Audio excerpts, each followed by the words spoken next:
কোনো একজন ব্যক্তি যিনি মোটা হয়ে গেছেন, তার ওজন অনেক বেড়ে গেছে এবং তিনি ওজন কমাতে চান এবং ডাক্তারবাবুর কাছে গিয়ে জিজ্ঞেস করছেন যে স্যার আমি কোন ধরনের খাদ্যগুলো খেলে ওজনটাকে নিয়ন্ত্রণ করতে পারবো বা ওজন কমাতে পারবো।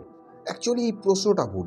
আমাদের জানা তো উচিত প্রথমে যে কোন ধরনের খাদ্যগুলো বা কোন ধরনের হ্যাবিটকে আমি চেঞ্জ করলে, কোন ধরনের খাদ্যগুলোকে আমি বন্ধ করলে আমি আমার ওজনটাকে কমাতে পারবো এবং ওজন কমানোর আর কি ওয়ে আছে, আর কোনো অপশান আছে, সেগুলো খোঁজার দরকার। আমার এটা আগে জানা উচিত যে কোনগুলো বন্ধ করা উচিত, এটাকে আগে ক্লিয়ার করা উচিত।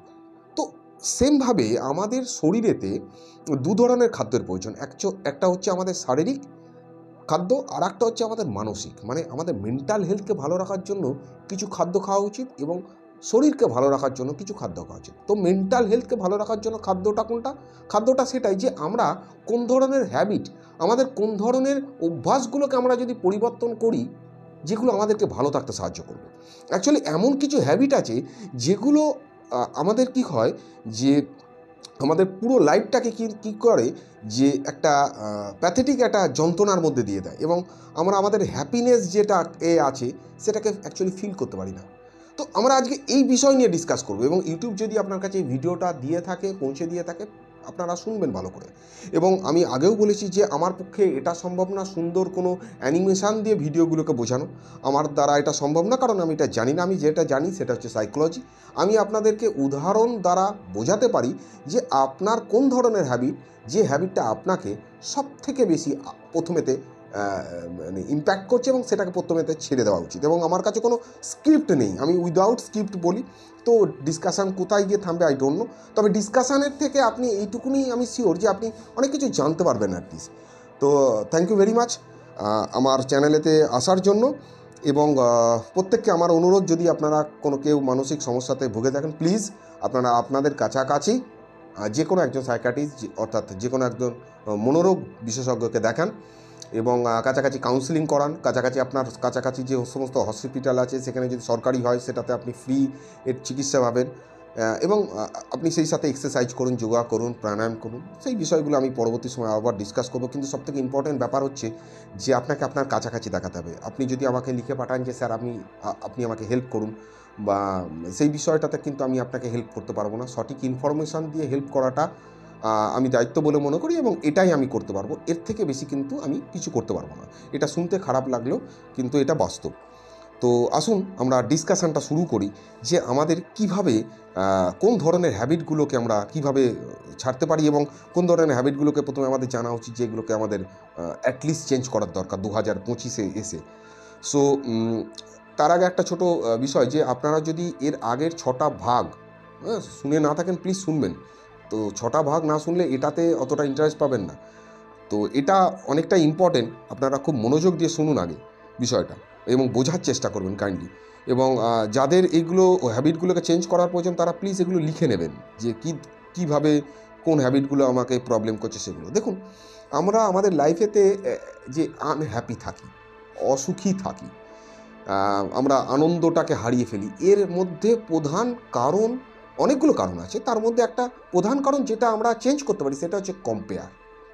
আমরা যদি অন্যজনের সাথে তুলনা করে ফেলি তাহলেই কিন্তু সবথেকে বেশি সময় আমরা কিন্তু খারাপ থাকি। আমি এক্সাম্পল দিই তাহলে আপনি বুঝতে পারবেন। অ্যাকচুয়ালি কম্পেয়ারের কারণেতেই আমরা অন্য লোকের সঙ্গে যখন তুলনা করি, এবং এটা আমাদের কিন্তু হ্যাবিট তৈরি হয়ে গেছে, অন্য মানুষের সঙ্গে তুলনা করা। কিরম ধরনের? একটা ছোট রিসার্চেতে দেখা গেছে যে এক মুষ্টিমেয় কিছু মানুষকে নেওয়া হয় এবং সেই মানুষদেরকে একসঙ্গে নিয়ে তাদেরকে বলা হয় যে ভাই তোমাদেরকে একটা নির্দিষ্ট কাজ দেওয়া হয়, প্রত্যেকের সমান কাজ, কিন্তু তোমাদেরকে 3টে গ্রুপে ভাগ করে দেওয়া হবে, A, B, C। ভালো করে বুঝবেন, 3টে গ্রুপে কিছু মুষ্টিমেয় লোককে নেওয়া হয় এবং তাদেরকে বলে দেওয়া হয় যে তোমাদেরকে সবাইকে নির্দিষ্ট একটা কাজ করতে হবে এবং তাদেরকে 3টে গ্রুপেতে ভাগ করে দেওয়া হয় A, B, C। এবং আলাদা করে এ গ্রুপকে গিয়ে বলা হয় যে ভাই তোমরা যে স্যালারিটা পাবে সেই স্যালারিটা বি গ্রুপের অর্ধেক, তোমরা যে স্যালারি পাবে সেই স্যালারিটা বি গ্রুপের অর্ধেক স্যালারি, 50% স্যালারি তোমরা পাবে। বি গ্রুপকে বলা হয়, তাদেরকে জানানো হয় আলাদা করে যে ভাই তোমরা যে স্যালারিটা পাবে সেটা এ গ্রুপের ডবল, মানে এ গ্রুপের থেকে বেশি পাবে এবং তোমরা সর্বাধিক স্যালারি পাবে 3টে গ্রুপের মধ্যে। এবং সি গ্রুপকে বলা হয় যে তোমরা ভাই অ্যাভারেজ স্যালারি পাবে। তো এবার তারা কাজে লাগে। কিছুদিন পরে দেখা যায় যে যারা এ গ্রুপে কাজ করছে, যারা 50% স্যালারি পাবে বি গ্রুপের, তো তাদের মনোযোগটা কাজের প্রতি নেই, তারা মনোযোগ দিয়ে কাজ করছে না এবং তারা সেই ফোকাস দিয়ে কাজ করছে না, তাদের কাজে ভুল হচ্ছে, তাদের আনন্দ নেই, তাদের মধ্যে সারাক্ষণই একটা চিন্তা আসছে যে আমরাও তো ভাই একই কাজ করছি, আমাদের স্যালারিটা কেন কম। এবং তাদের যে হ্যাপিনেসটা আছে কোনোভাবেই তারা ফিল করতে পারছে না, তাদের মুড কিন্তু অফ। কিন্তু বি গ্রুপকে দেখা যাচ্ছে তারা কিন্তু খুব আনন্দেতে কাজ করছে। কেন? কারণ তারা জানে তারা সবার থেকে বেশি স্যালারি পাবে। এবং সি গ্রুপ অ্যাভারেজ কাজ করছে, কিন্তু বাস্তবে এ গ্রুপকে দেওয়া হয়েছিল সব থেকে বেশি স্যালারি, বি গ্রুপকে দেওয়া হয়েছিল সব থেকে কম স্যালারি এবং সি গ্রুপকে দেওয়া হয়েছিল অ্যাভারেজ স্যালারি। তাহলে ফ্যাক্টরটা এখানে স্যালারি অর্থাৎ টাকার উপরে ডিপেন্ড করছে না, এখানে ডিপেন্ড করছে মাইন্ডসেটের উপরে। অর্থাৎ যখনই এ গ্রুপ বি গ্রুপের সঙ্গে তুলনা করে ফেললো তখনই কিন্তু তার হ্যাপিনেস হাওয়া হয়ে গেল।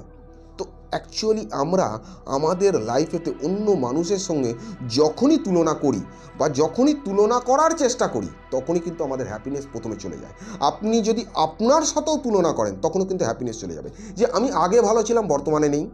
যখনই আপনি তুলনা করবেন আপনি বর্তমানে আর বাঁচতে পারবেন না। দেখুন, বাস্তবে এটা সত্যি যে একমাত্র ওপরওয়ালা ছাড়া আপনার অতীত, আপনার বর্তমান বা আপনার ভবিষ্যৎকে কেউ জানে না, কেউ বোঝে না, এবং আপনিও ভুলে গেছেন কিন্তু সে ভুলেনি। তো আপনি ফিউচারকে কোনোভাবেই 100% প্রেডিক্ট করতে পারবেন না কি ঘটবে, ফিউচারকে আপনি কোনোভাবেই 100% প্ল্যানিং করতে পারবেন না, মিস্টেক থাকবেই। আর অতীতকে আপনি চেঞ্জ করতে পারবেন না। তাই অতীত এবং ভবিষ্যৎ নিয়ে যদি আপনি টেনশন করেন তাহলে বর্তমানের ফোকাস আপনার গন্ডগোল হয়ে যাবে। তো প্রথমেতে আপনি আপনার হ্যাবিট চেঞ্জ করার জন্য, আপনার নিজেকে ভালো থাকার জন্য কম্পেয়ার করা বন্ধ করে দিন। আপনার যা আছে সেটাই অনেক, যদি এটা না থাকতো। এবং তার জন্য প্রত্যেক দিনকে গ্র্যাটিটিউড অর্থাৎ উপরওয়ালাকে ধন্যবাদ দিন, যতটা আছে আই অ্যাম হ্যাপি। ঠিক আছে?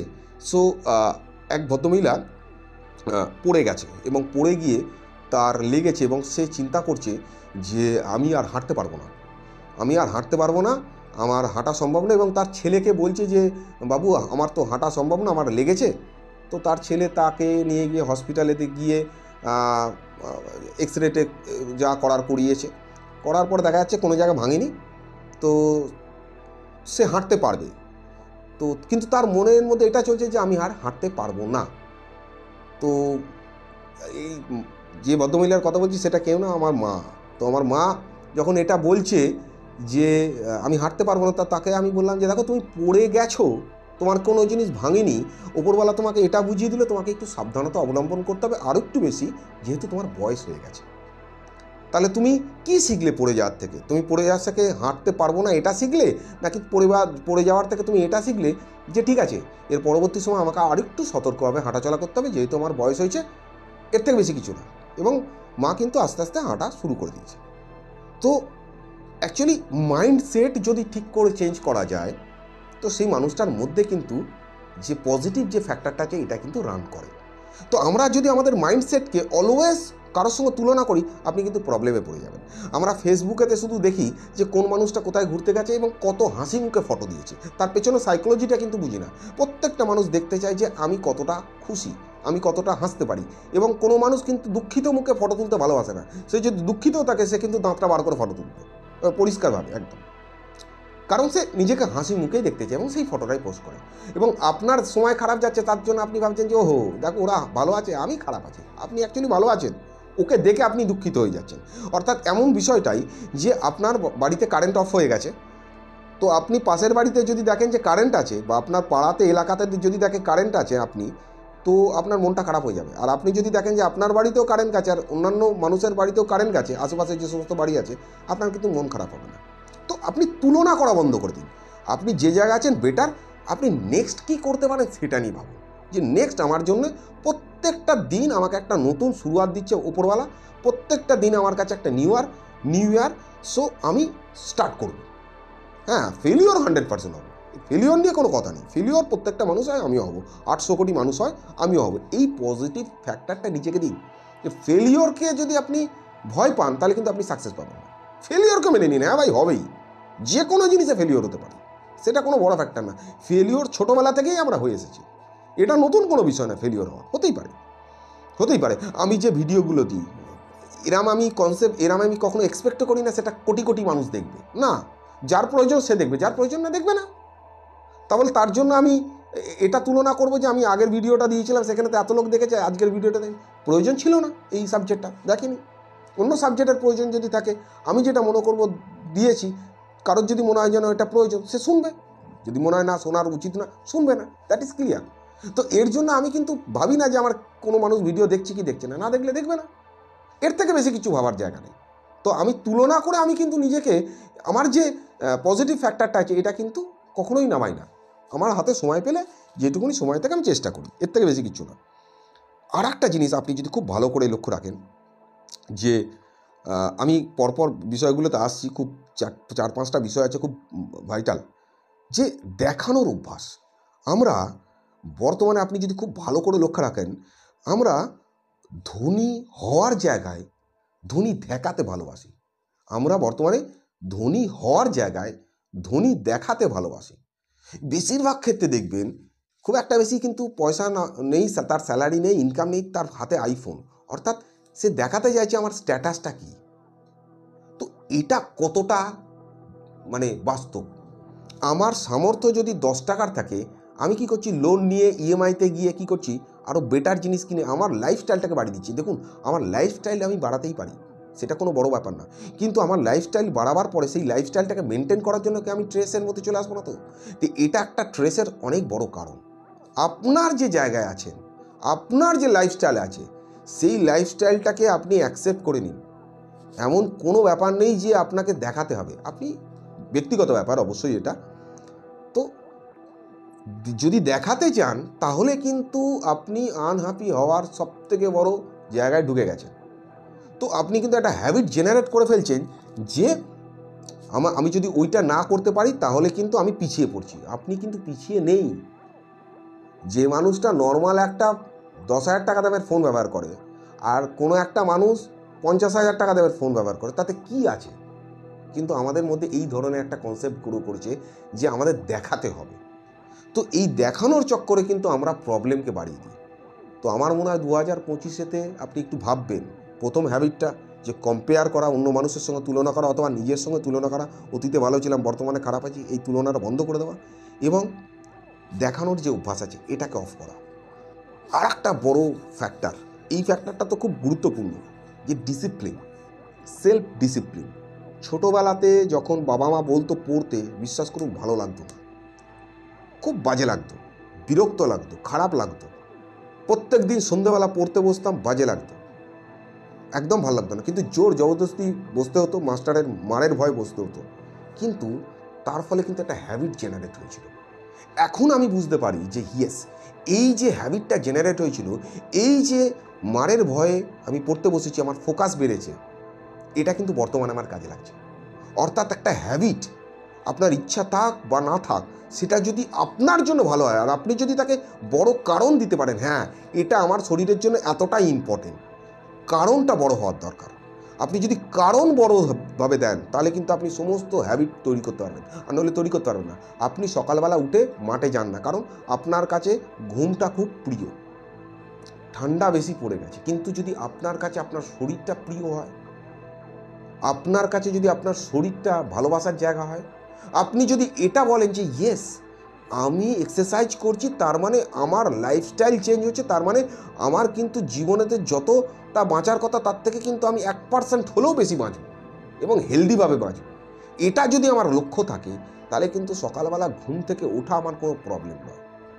আমি নিজেকে যদি ভালোবাসি, আমি যদি আপনাকে প্রশ্ন করি বা আমাকেই যদি কেউ প্রশ্ন করে বা কোনো মানুষকে যদি কেউ প্রশ্ন করে যে আপনার দুটো হাত দিয়ে দিন আমি 10 লাখ টাকা দিচ্ছি, আপনার দুটো হাত দিয়ে দিন, আপনার দুটো চোখ দিয়ে দিন আমি 20 লাখ টাকা দিচ্ছি, আমরা কি দেবো? দেবো না। তার মানে এর অর্থ আমরা নিজেকে ভালোবাসি। আপনি কারণটা দিন, ইয়েস আমি ভালো আছি রে ভাই অন্য মানুষের থেকে, আমার মধ্যে সেই হ্যাবিটটা তৈরি করতে হবে নিজেকে ভালো থাকার জন্য। এবং এই হ্যাবিটটা যখনই আপনি তৈরি করা শুরু করবেন, প্রথম 10 দিন 15 দিন 20 দিন 30 দিন প্রবলেম হতে পারে, কিন্তু তারপরে কিন্তু এটা কিন্তু হ্যাবিটই দাঁড়িয়ে যাবে। এবং এক্সারসাইজ, সকালবেলা উঠে এক্সারসাইজ করার যে হ্যাবিট, এটা এত ভালো হ্যাবিট কল্পনার বাইরে, এর থেকে বড় মেডিসিন সারা পৃথিবীতে কিছু হয় না। এর থেকে বড় কোনো মেডিসিন হয় না। এবার আপনি হ্যাবিটটা তৈরি করবেন না 2025-এ আপনার ব্যাপার। আপনি লিখে রেখে দিন। আমি যে 4-5টা বিষয়কে বলছি আপনি কাগজে লিখে লাগিয়ে রেখে দিন কোনো একটা জায়গায়, অথবা মোবাইলেতে ডেস্কটপে সেট করে রেখে দিন। আপনি এটাকে 3টে মাস মেনটেন করুন। আপনি দেখুন আপনি ডেভেলপ হচ্ছেন না হচ্ছে না। আর একটা সেই সঙ্গে হ্যাবিট জেনারেট করা উচিত পড়ার। দেখুন, আগে আমার কাছে কারণ ছিল না যে পড়ার, যে আমি পড়ে কী লাভ হবে। এখন আমার কাছে কারণ আছে পড়ার, যে পড়ে আমার কী লাভ হবে। কারণ আমি পড়লে প্রতিদিনের শেষে আমি ভাবি যে আজকে আমি কি জানলাম। এটা আমি নিজেকে প্রশ্ন করি। আপনি যদি নিজেকে প্রশ্ন করেন আজকে আমি এত ভিডিও দেখলাম, এত রিলস দেখলাম, কি জানলাম, তার থেকে যদি একটা কোনো বইয়ের 2-3টে পেজ পড়ি তাহলে কিন্তু আমি জানবো। আমার লাইফেতে এটা আমার মৃত্যু পর্যন্ত থাকবে। এবং আমি বিভিন্ন বই পড়ার কথা প্রত্যেককে বলেছি, এখানেও আমি বলে দিচ্ছি, অনেকগুলো বই আছে আপনারা পড়তে পারেন, প্লিজ পড়ুন। আমি সেগুলো কমেন্টসেতে বলছি, আমি সেগুলো ওই প্রোডাক্ট টাইপেতে দিয়ে দেবো, সেখান থেকে অনলাইনে কোথায় পাবেন সেটাও দেখতে পারেন। আপনার কাছাকাছি কোনো জায়গায় যদি দোকান থাকে সেখানে দেখতে পারেন। The power of positive thinking পড়তে পারেন, the power of subconscious mind পড়তে পারেন, hope and health for your nerves পড়তে পারেন। আরও একাধিক বই আছে, দ্য অ্যাটমিক হ্যাবিট খুব ভালো বই, পড়তে পারেন। আপনি শিব খেরার লেখা বই আছে, জয় আপনার পড়তে পারেন। এগুলো নর্মাল বই, এগুলো খুব ভালো লাগবে, খুব ভালো লাগবে। আরও একাধিক বই আছে, আমি দরকার লাগলে সেগুলোকে ডিসক্রিপশানেতে লিখে দেবো, অথবা ওখানেতে দিয়ে দেবো, আপনারা দেখতে পারেন। ঠিক আছে, তো এই ধরনের বইগুলো আপনারা পড়তে পারেন। এতে কিন্তু আপনার কিছু যাবে না, কোনো ক্ষতি হবে না। বই পড়লে কোনো ক্ষতি হয় না, আপনারা পড়ুন। এবং রাতে ঘুমানোর আগে যদি বই পড়তে পারেন, সেটা আপনার মস্তিষ্কের একটা ব্যায়াম বলা যেতে পারে। ভালো জিনিস আপনি দিন, এটাই হচ্ছে সবথেকে ভালো খাদ্য আপনার মস্তিষ্কের। তো ভালো যদি খাদ্য দেন, আপনার মস্তিষ্ক ভালো থাকবে, আপনার শরীর ভালো থাকবে। এর পরের যে হ্যাবিট, যেটা আপনার জানা উচিত বা বোঝা উচিত বা আমাদের এই বিষয়টাতে কনসেন্ট্রেট করা উচিত, সেটা হচ্ছে negative self talking. Negative self talking is very harmful, very harmful. আপনি নেগেটিভ সেলফ টকিং এত দিন করেছেন, তো করে কী লাভ হয়েছে? তাহলে প্রথমে আমাদেরকে জানতে হবে যে ভাই নেগেটিভ সেলফ টকিং মানে কি। আমরা নিজের সাথে কি নেগেটিভ কথাগুলো বলছি, সেই নেগেটিভ কথাগুলোর একটা একদম লিস্ট করুন যে আমরা কোন কোন নেগেটিভ কথাগুলো বলছি। এই নেগেটিভ কথাগুলো বছর বছর হাজারবার বলে আমার কী লাভ হচ্ছে? কোনো লাভ হচ্ছে না। তো লাভ যদি না হয় তাহলে আমি বলছি কেন? তো বন্ধ করে দেবো আমি। তার জায়গায় আমি কি বলতে পারি সেটাকে খুঁজুন, সেটাকে বলুন। এবং একটা জিনিস মাথায় রাখবেন, আপনার কোনো হ্যাবিট যদি তৈরি করতে হয়, শুধু চিন্তা করলে হবে না, তার সঙ্গে কার্য করতে হবে। আপনার যেমন চিন্তা, কার্যও যদি তেমন হয়, তবে একটা হ্যাবিট জেনারেট হয়, নইলে ভালো হ্যাবিট জেনারেট হয় না। নেগেটিভ চিন্তার ক্ষেত্রেও তাই। আপনি একটা নেগেটিভ চিন্তা করছেন, সেই অনুযায়ী নেগেটিভ কাজ করছেন। আপনার টেনশান আসলো কি, 2 বছর ধরে 5 বছর ধরে টেনশান আসছে কি, আপনার হার্ট অ্যাটাক হয়ে যাবে। যখনই চিন্তাটা আসছে আপনি বাড়িতে বসে থাকছেন, তাহলে আপনার হ্যাবিট তৈরি হয়ে গেলো এই চিন্তাটা আসলে বাড়িতে বসে থাকা, এবং আপনি ধীরে ধীরে বিশ্বাস করা শিখে যাবেন ভাই চিন্তাটা সত্যি। কিন্তু যদি আপনি তাকে চ্যালেঞ্জ করতে শুরু করেন যে ভাই আমার চিন্তাটা আসছে, আমি বাইরে গিয়ে ঘুরে বেড়াচ্ছি, কারণ আমার কাছে রিপোর্ট আছে, আমি কিছুদিন আগেই দেখিয়েছি, ইসিজি হয়েছে, ইকো হয়েছে, ডাক্তার বলেছে ইউ আর নর্মাল। তো আমার কাছে কোনো এমন কজ নেই, এমন কোনো কারণ নেই যে আমার হার্ট অ্যাটাক হবে। আমি ভাবছি এটা, এবং তারপর আমি অ্যাক্টিভিটি করছি কি, বাইরে গিয়ে ঘুরে বেড়াচ্ছি। তাহলে আমার ব্রেন বুঝতে শুরু করে দেবে, এবং নিজেকে আমি বোঝানোর জন্য তথ্য পেয়ে যাবো যে ভাই আমি বাইরে ঘুরছি, আমার হচ্ছে না কিছু, তার মানে চিন্তাটা ভুল। তাহলে আমার চিন্তা এবং অ্যাক্টিভিটিকে ঠিকঠাক রাখতে হবে। তো আমি চিন্তা করছি একটা, অ্যাক্টিভিটি করছি অন্য, তাহলে কিন্তু মুশকিল। কগনিটিভ ডিসোনেন্স বলে ওকে। যেমন একটি ছেলে একটি ফুচকার দোকান করেছে, এবং ফুচকার দোকান করে তার মনে হচ্ছে, তার চিন্তাটা হচ্ছে কি, যে ভাই ফুচকার দোকান করে আমি বেকার কাজ করছি, আমার কিন্তু এই জায়গায় একটা কম্পিউটারের কোনো একটা সেন্টার করলে ভালো হতো। তো তার কিন্তু ফুচকার দোকানে ফুচকা বিক্রি করতে ইচ্ছা করবে না।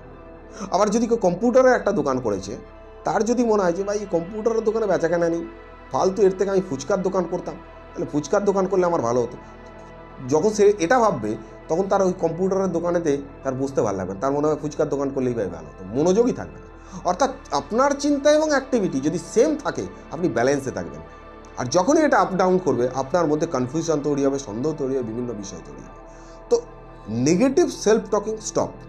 তো আপনি এখানে কারণটা সঠিক দিতে হবে। যে ছেলেটি ফুচকা বিক্রি করছে, সে যদি ভাবে যে ঠিক আছে আজকে আমি ফুচকা বিক্রি করছি, চলো পয়সা করি জমিয়ে আমি কম্পিউটারের দোকান করবো, তাহলে কিন্তু তার এই যে কগনিটিভ ডিসোনেন্সটা তৈরি হলো, এটা কিন্তু ঠিক হয়ে যাবে যে না, একটা বড় কারণ দিয়েছি, সুতরাং আমার কিন্তু পরবর্তী সময় আমি কম্পিউটারের দোকান করবো, পরবর্তী সময় জাম্পটা আমি ওখানে দেবো।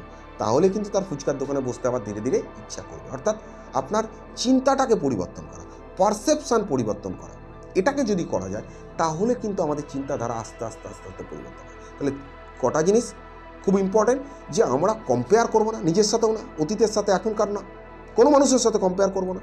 আমরা একটা সেলফ ডিসিপ্লিন মেনটেন করবো, যে ভাই কখন উঠবো, কখন শোবো, কখন খাবো, প্রত্যেকটা জিনিস। আর কি, আমরা দেখানোর অভ্যাস করবো না আমি যা আছি সেটাই বেস্ট, আই অ্যাম বেস্ট এই লাইফস্টাইলে। আমি দেখানোর কোনোভাবেই অতিরিক্ত দেখানোর জন্য অতিরিক্ত খরচাটা করবো না। এটাতে আমরা স্ট্রেসে পড়ে যাবো, চাপে পড়ে যাই। এর জন্য বর্তমান স্টাইলেতে এই প্রবলেমেতে অনেকেই ভুগছে। আর নেগেটিভ সেলফ টকিং করবো না। আমরা কি করতে পারি, সকালবেলা উঠে আমরা যোগা করতে পারি, প্রাণায়াম করতে পারি, আমরা সকালবেলা উঠে মেডিটেশন করতে পারি। স্যার মেডিটেশন জানি না, চুপ করে বসে থাকুন, একটা দেয়ালের সামনে চুপ করে বসে থাকুন, আপনার মাথায় কী চিন্তা আসছে শুধুমাত্র ওয়াচ করুন। আপনি ভাববেন যে আপনি খেলা দেখছেন, প্যাভিলিয়নে বসে খেলা দেখছেন, সামনে কিছু ফুটবল প্লেয়ার খেলছে, তাদেরকে আপনি দেখছেন, আপনার মাথায় চিন্তা আসছে, চলে যাচ্ছে, কিন্তু আপনি ভাববেন যে আপনার ইমোশনের কোনো পরিবর্তন হচ্ছে না, আপনি খুব হ্যাপি, আপনার মাথায় চিন্তাগুলো যেগুলো আছে সেগুলো দেখছি। তারপরের মুহূর্তে কী চিন্তা করবেন, আমি যে 2-3টে ক্রিয়েটিভ কী চিন্তা করতে পারি খুঁজুন। প্রথম হবে না, তারপর দেখবেন ক্রিয়েটিভ চিন্তা আসছে, নতুন কোনো চিন্তা আসছে যেটা আপনাকে ডেভেলপ করবে। আপনি চিন্তা করুন কালকে আপনি কি শিখেছেন, মেডিটেশনে বসুন চুপ করে, কালকে কি আপনি শিখেছেন, চুপচাপ বসে বসে ভাবুন। দেখুন আপনি ধীরে ধীরে কনসেন্ট্রেশন বাড়বে, আপনার ধৈর্য বাড়বে, এবং আপনি নড়ানড়ি করবেন না। একটা পরিষ্কার দেয়ালের সামনে ঠিক 2 ফুট দূরেতে বসে থাকবেন চেয়ার নিয়ে, এবং আপনি পিছন দিকে ঘুরবেন না, উঠবেন না, চুপ করে বসে থাকুন 10-15 মিনিট। দেখুন 10-15 মিনিট বসতেই আপনার মনে হবে যেন 1 ঘন্টা, অস্থিরতা বেড়ে যাবে। ধীরে ধীরে এই অস্থিরতাও নিয়ন্ত্রণ হবে, ধীরে ধীরে দেখবেন আপনার ধৈর্য বাড়ছে। আপনি ভালো করে চিন্তাগুলোকে বুঝতে শিখছেন, যে চিন্তাগুলো আসছে তার কোনো ভ্যালু নেই, তার কোনো রেজাল্ট নেই। তো যে চিন্তার ভ্যালু নেই, যে চিন্তার রেজাল্ট নেই, সেই চিন্তা ভ্যালুলেস। ঠিক আছে, এসেছে চলে যাবে। হাজার হাজার চিন্তা, কোটি কোটি চিন্তা 800 কোটি মানুষের আসে চলে যায়। তো আমারও আসছে, চলে আসছে, এবং আমার ফিউচার যেটা আছে সেটা আমি বর্তমানে ফোকাস করছি। তো আমার উপরওয়ালা আছে, আমার সাথে আছে, তো আমার ভবিষ্যৎ অবশ্যই ভালো হবে। এবং আমি প্রত্যেকটা বিষয়ের জন্য উপরওয়ালাকে ধন্যবাদ জানাবো যে তুমি আমাকে যা শিখিয়েছো ঠিক আছে। এবং আমার যে ডিসকমফোর্ট তৈরি হচ্ছে, আমার যে ইরিটেশন তৈরি হচ্ছে, আমি ওয়েলকাম জানাবো। ঠিক আছে, ডিসকমফোর্ট আগেও হয়েছে, কোনো ব্যাপার না। আমরা যদি ডিসকমফোর্ট ফিল না করি, আমি যদি ইরিটেশন ফিল না করি, আমি নতুন কিছু শিখতে পারবো না। আমাকে চ্যালেঞ্জেসের মধ্যে দিয়েই নতুন কিছু শিখতে হবে। তো আমি নিজের হ্যাবিট যদি চেঞ্জ করতে চাই, তো এগুলো আমার ফিল করতে হবে, দ্যাট ইজ নর্মাল। এবং আমি বর্তমানে এই ইরিটেশান, আমার অস্থিরতা, এগুলো অনুভব করতে করতে আমি এখন, এগুলো আমার কাছে স্বাভাবিক। তো এটা যদি আমি স্বাভাবিক বলতে পারি, তো আমি ধীরে ধীরে যে আমার যে স্ট্রেসটা আছে, এই চাপটা কিন্তু কমবে। আর যেটা করতে হবে, সবথেকে বড় ইম্পর্ট্যান্ট কাজ, সারাদিনেতে আমাকে 15 মিনিট হাসতে হবে, এটা আমার টার্গেট। আমি হাসবই, যে কোনোভাবে। আমার এটা সবথেকে বড় টার্গেট, এবং এই টার্গেটটা আমি কমপ্লিট করব। আমাকে হাসতেই হয় 15 মিনিট। তো আমার যদি টার্গেটটা 15 মিনিট হাসার থাকে, সে যে কোনোভাবে, বই পড়ে হাসতে পারি, সিনেমা দেখে হাসতে পারি, ভালো কোনো ভিডিও দেখে হাসতে পারি, বন্ধুদের সঙ্গে হাসতে পারি, আমি হাসবই পরিবারের সঙ্গে। এবং নিজেকে সারাদিন কাজের মধ্যে এঙ্গেজ রাখা, যে চিন্তাগুলো আপনার আসে সেগুলোকে একদম খুব ইজিভাবে নেওয়া, এগুলো ফালতু চিন্তা, কোনো ইম্প্যাক্ট নেই, এগুলোর কোনো রেজাল্ট নেই, দীর্ঘদিন আসতে দাও, বন্ধ করে লাভ নেই। কেন বন্ধ করবেন না, সে তার বিষয়গুলোকে কিন্তু আগে ডিসকাশান করেছি, আগের বিষয়গুলোকে দেখবেন। আগের ডিসকাশানটাকে আমি দরকার লাগলে আমি ইয়েতে দিয়ে দেবো, ডেসক্রিপশানেতে আমি লিঙ্ক দিয়ে দেবো, পুরো ডিসকাশানগুলো শুনবেন। Thank you very much. Next day আবার একটা বিষয় নিয়ে কথা হবে। ধন্যবাদ।